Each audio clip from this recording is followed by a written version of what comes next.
फौजी क़यादत भारती हिमायत रखंदड़ स्पॉन्सर्ड प्रॉक्सिस खिलाफ हर सतह ते फ़ैसिलाती मज़बूत कार्रवाइन खे अणटर करार ॾेई छॾियो।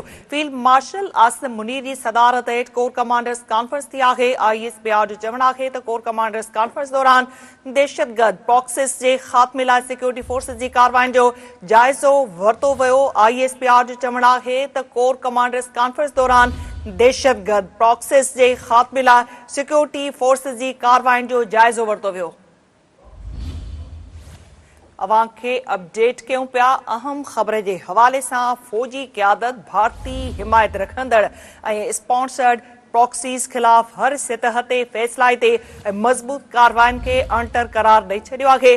फील्ड मार्शल आसिम मुनीर जी सदारत हेठ कोर कमांडर्स कॉन्फ्रेंस थी आहे। ISPR जो चवणु आहे त कोर कमांडर्स कॉन्फ्रेंस दौरान दहशतगर्द प्रॉक्सीज़ जे ख़ात्मे लाइ सिक्योरिटी फोर्सिस जी कार्रवाइन जो जाइज़ो वरितो वियो।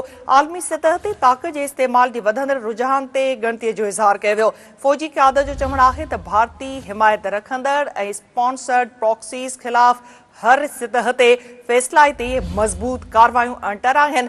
भारत दहशतगर्दनि ऐं प्रॉक्सीज़ ज़रिए पंहिंजी किरियल एजेंडा अॻिते वधाइण जी कोशिश करे रहियो आहे।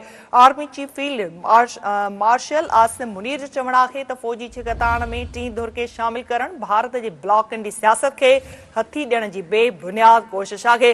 हुन चयो त दुनिया भारत जी तोसी पसंद इरादनि ऐं हिंदवता इंतहा पसंदी जे ख़तरनाक रुझान मां बेज़ार थी चुकी आहे।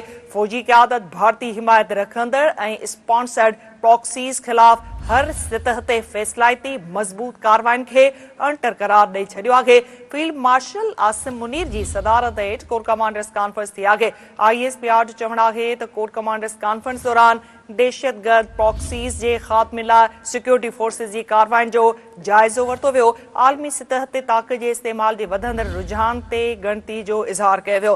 फौजी क़यादत जो चवणु आहे त भारती हिमायत रखंदड़ ऐं स्पॉन्सर्ड प्रॉक्सीज़ खिलाफ हर सतह ते फ़ैसिलाती मज़बूत कार्रवायूं अणटर आहिनि।